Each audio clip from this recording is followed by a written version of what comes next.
Hello champions. क्या हाल चाल? कैसे हो बच्चों? आई होप आप बहुत अच्छे होंगे। तो बच्चों, अभी हम स्टार्ट करने वाले हैं formation of mirage and twinkling of star, जिससे रिलेटेड कुछ क्वेश्चंस दिए हैं। आइए उन क्वेश्चंस को पढ़ते हैं। Have you seen a mirage? अब ये मिराज क्या होता है सर? मिराज क्या होता है बच्चों? मिराज होता है कुछ इल्यूजन टाइप का। देखिए, जैसे भी आप रोड पे ट्रैवल करते हो, और रोड पे कब ट्रैवल करते हो? In only summer season. Mirage के ज्यादातर फॉर्मेशन होते हैं हॉट, ह्यूमिड समर सीजन में। ये ज्यादातर कब होगा? समर सीजन में। तो जैसे आप समर सीजन में रोड पे ट्रैवल कर रहे हो, आपको अपीयर होता है कुछ दूर पे ऐसा कि बहुत सारा पानी वहां पे जमा हुआ है। एक्चुअली वो अपीयर होता है, वो सच में ऐसा नहीं होता है कि वहां पे पानी हो। जैसे हम पास जाते हैं, हमें थोड़ी और दूर पे वो लगने लगता है कि ये तो पानी और दूर दिख रहा है। रीजन क्या है इसका? Refraction of light. ये मिराज का फॉर्मेशन होता है रिफ्रैक्शन ऑफ लाइट की वजह से। क्यों होता है, कैसे होता है, कहाँ होता है, ये सारी चीजें अभी इस क्लास में आपको पढ़ने को मिलेगी। तो बने रहिए हमारे साथ में। ये इल्यूजन कहाँ पे होगा? जहाँ पे हॉट रोड है या फिर डिजर्ट है, मतलब जहाँ गर्मी ज्यादा है वहीं पे होने वाला है ये। Have you seen that object beyond and above वो होली फायर? आपने देखा होगा हमेशा कि होली फायर या किसी भी फायर के ऊपर का ऑब्जेक्ट या फिर पीछे का जो ऑब्जेक्ट है, वो हमेशा हमें लगता है कि शेकिंग हो रहा है, मतलब कि हिल रहा है। हिल रहा है, जैसे कि आपको यहाँ पे देखने को मिलेगा कि आपके आग के पीछे जितना भी पार्ट है और ऊपर जितना भी पार्ट आप देख पा रहे हो, ऐसा लग रहा है कि वो शेक कर रहा है। लेकिन वो शेक कर रहा है क्या? नहीं। क्या चीज देखने को मिल रही है, वो सब कुछ हम पढ़ने वाले हैं इस क्लास में, इन दोनों फिनोमिना के साथ साथ ट्विंकलिंग ऑफ स्टार के बारे में भी, कि तारे चमकते क्यों है। तो देखिए, लोकल जो एटमॉस्फेरिक कंडीशन है वो भी रिफ्रैक्शन ऑफ लाइट पे इफेक्ट डालती है। Affect the refraction of light to some extent in both examples. अब वो दोनों एग्जाम्पल्स अगर हम ले लें, तो एयर जो आसपास रहेगी रोड की या डेजर्ट की या फिर होली फ्लेम की, वो रहेगी हॉट। चलिए समझिए कि ये रोड है, और रोड के आसपास जो हवा रहेगी, यहाँ की जो हवा रहेगी, वो रहेगी हॉट एयर। और हमने डिस्कस किया है पहले क्लासेस में कि जो हॉट एयर है उसके पार्टिकल्स दूर दूर रहेंगे।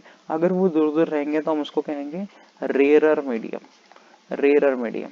तो आप ये बोल सकते हो कि रोड के आसपास जो मीडियम है वो रेयरर है, क्योंकि वहां की हवा गर्म है, और हवा गर्म रहेगी तो पार्टिकल्स दूर दूर रहेंगे। सेम वैसे ही अगर हम कोई आग ले ले, यहाँ पे आग ले ले, तो आग के आसपास जो हवा रहेगी वो भी हॉट रहेगी। अगर हॉट है तो उसको हम क्या कहेंगे? Rarer medium. Rarer medium. और उसके दूर की जो हवा है वो ठंडी ठंडी होती जाएगी। सेम, ऊपर की जो हवा है वो ठंडी ठंडी होती जाएगी, तो वो हो जाएगी cold air.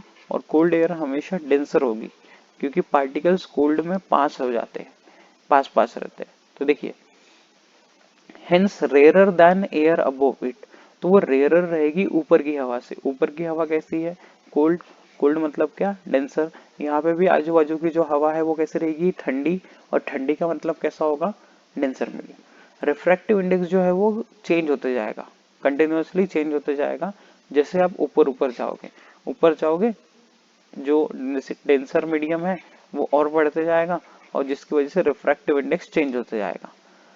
In the first case, the direction of light rays coming from a distance keep changing according to laws of refraction.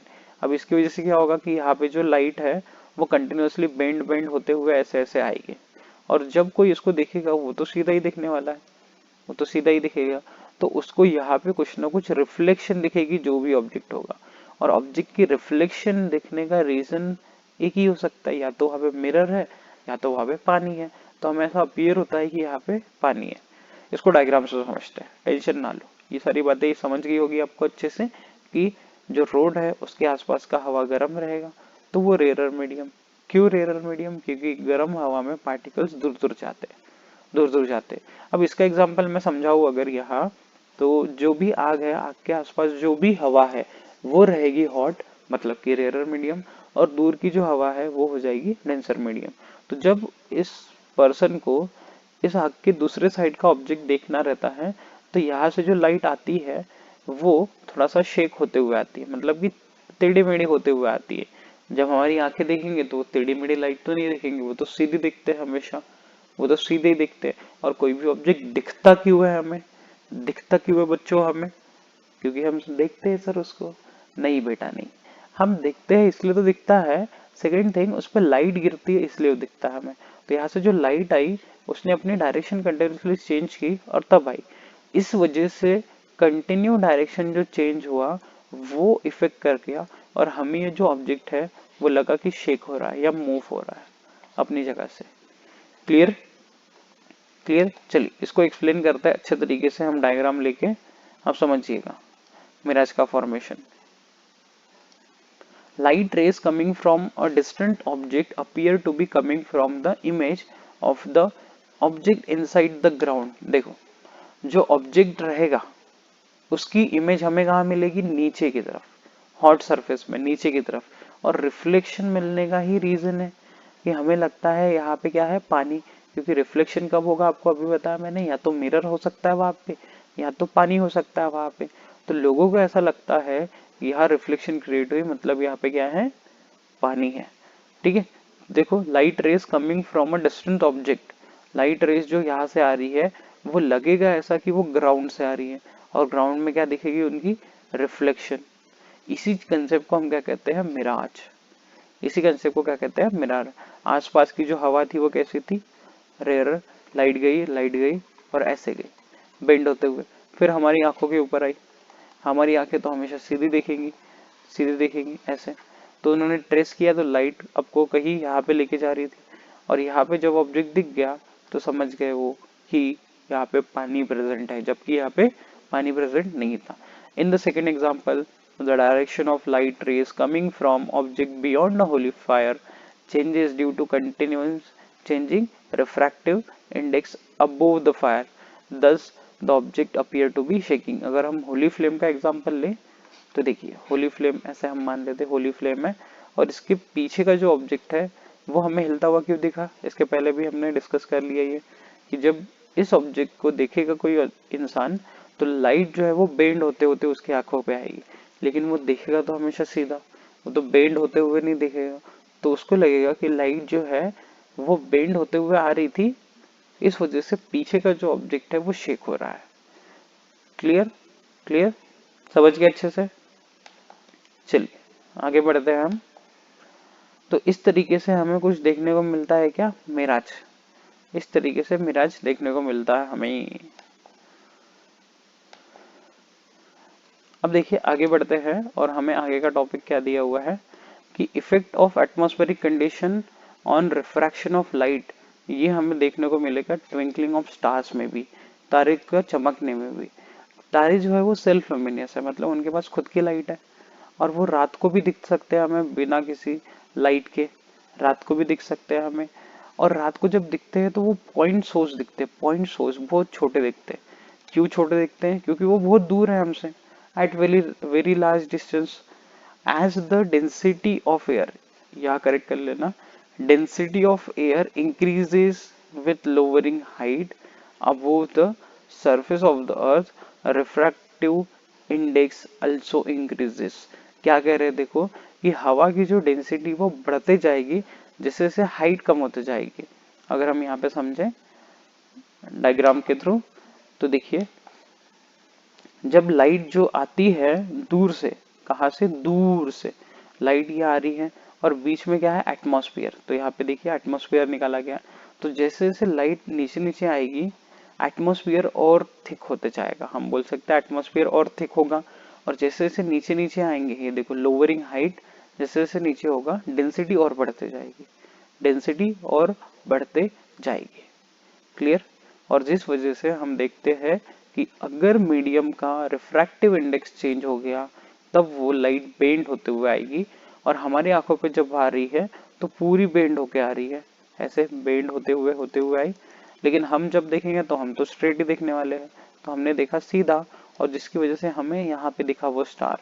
और ये स्टार की कौन सी पोजीशन है? Apparent position.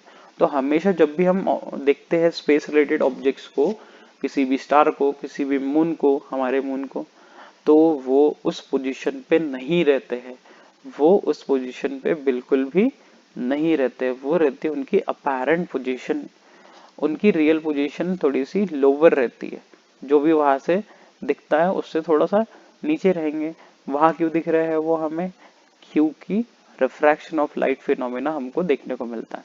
Star light coming towards us travel from rare medium to denser medium. अब जो light आ रही है, ऊपर की हवा तो रेयर थी, जैसे जैसे नीचे नीचे आएंगी हवा जो है वो डेंसर होती जाती है और डेंसर होती जाती है और घनी होती जाती है हवा, तो बेंड होती रहती है कंटिन्यूसली टूवर्ड्स द नॉर्मल। हमने ये पढ़ा है लास्ट क्लास में कि जब लाइट रेयर से डेंसर में जाएगी तो वो बेंड होगी टूवर्ड्स द नॉर्मल। लाइट तो बेंड होगी, उसी चीज को हम क्या कहते हैं, रिफ्रैक्शन। लेकिन जब रेयरर से डेंसर में जाएगी तो उसको कहेंगे हम कि वो बेंड कहाँ होगी, towards the normal. This makes the star appear to be higher in the sky.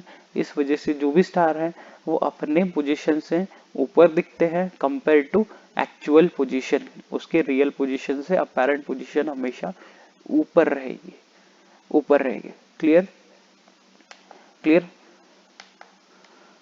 तो यहाँ पे आपको देखने को मिल रहा है कि रियल जो पोजीशन है वो ये है, लाइट यहाँ से आई और एटमॉस्फेयर में आने की वजह से वो रिफ्रैक्ट कर गई। फिर यहाँ जो ऑब्जर्वर था वो तो सीधा देखेगा हमेशा, और सीधा देखने की वजह से लाइट कुछ इस तरीके से आपको देखने को मिलेगी। तो ये हो जाएगी उसकी कौन सी पोजीशन, अपैरेंट पोजीशन। ऊपर हमेशा अपैरेंट पोजीशन रहेगी, ये अपैरेंट है और ये रियल पोजीशन है। Okay, clear. देखिए क्या कहा है आगे, इसको हम समझते हैं। The apparent position of the star keeps changing.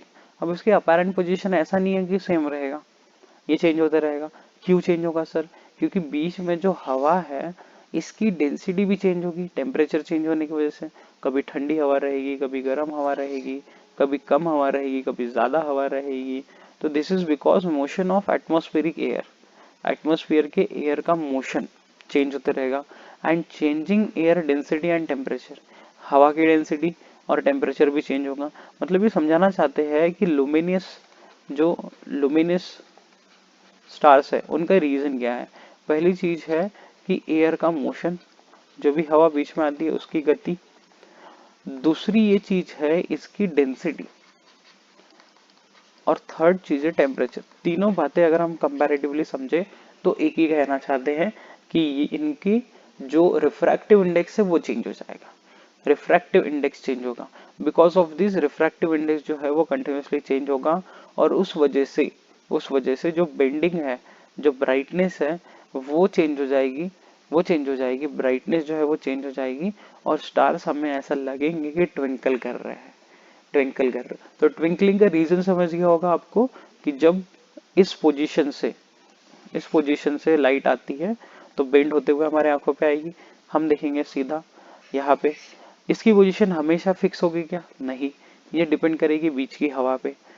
क्या बातें रहेंगी उस हवा की, पहली तो उसका मोशन, दूसरा उसकी डेंसिटी, और तीसरा उसका टेम्परेचर। मतलब कंपैरेटिवली अगर हम तीनों को एक साथ ले लें तो वो कहना क्या चाह रहे हैं कि उसका रिफ्रैक्टिव इंडेक्स चेंज हो जाएगा।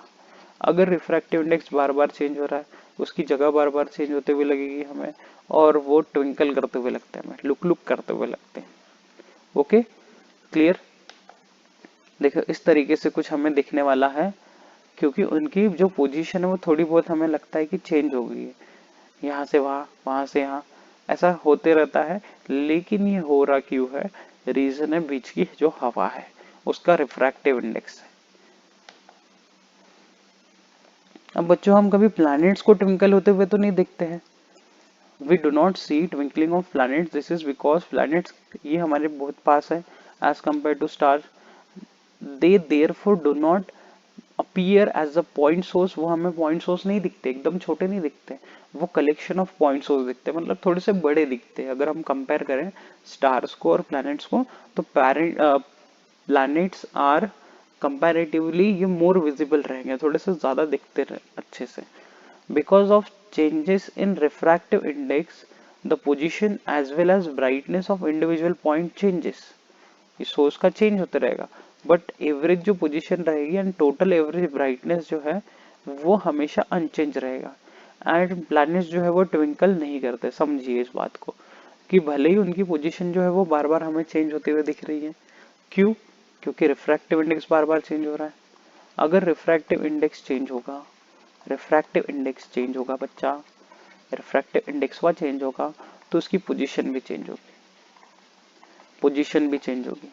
और उसके बाद जो स्टार्स है वो सेल्फ लुमिनियस है, तो उनके पास तो खुद की लाइट भी है, और अगर रिफ्रैक्टिव इंडेक्स बार बार चेंज हो रहा है तो उनकी लाइट की जो ब्राइटनेस है, ब्राइटनेस वो भी हमें ऐसा लगता है कि कम ज्यादा हो रही है, और जिसी की वजह से हम देख सकते हैं कि ये ट्विंकल कर रहे हैं। तो मेन रीजन इनके ट्विंकल करने का बीच की हवा का रिफ्रैक्टिव इंडेक्स है। अब प्लैनेट्स के केस में देखें तो प्लैनेट्स के केस में खुद की लाइट ही नहीं रहती है, वो सेल्फ लुमिनियस ही नहीं है, वो दिखेंगे तो उनकी पोजीशन चेंज होते हुए दिखेगी, हमें पोजीशन दिखेगी ना। ब्राइटनेस से रिलेट कर सकते हैं क्या? नहीं, क्योंकि प्लैनेट्स के पास खुद की लाइट नहीं है, जैसे कि स्टार्स के पास प्रेजेंट रहती है। अब इसमें हम एग्जांपल लेते हैं रिफ्रैक्शन में आगे का, सनराइज का और सनसेट का। क्या है सर ये सनराइज सनसेट का? देखो बच्चों, जब भी सनराइज होता है, इस तरफ से हम ले रहे हैं सनराइज का, तो रियल पोजीशन नहीं है, हॉरिजॉन के नीचे ही रहता है। हॉरिजॉन क्या होता है सर? जहाँ पे धरती और आसमान हमें लगता है कि वो मिल रहे हैं, उस चीज को हम क्या कहते हैं? हॉरिजॉन, जिसको हम हिंदी में कहते हैं क्षितिज। क्षितिज, समझ गया? हॉरिजॉन क्या होगा? जहाँ पे धरती और आसमान एक जगह पे मिल रहे हैं, उस चीज को हम कहेंगे हॉरिजॉन। तो सन अभी भी हॉरिजॉन के नीचे ही है, लेकिन हमें दिखता है यहाँ पे due to refraction of light, क्योंकि वो ऐसे ऐसे ऐसे ऐसे आया और हमारी आंखों पे पड़ा, हमारी आंखें तो सीधी देख सकती है, तो हमें लगता है कि वो यहाँ पे प्रेजेंट है। सेम होगा सनसेट के टाइम पे, सनसेट के टाइम पे भी, कि वो रहेगा नीचे में लेकिन हमें अपीयर होगा ऊपर।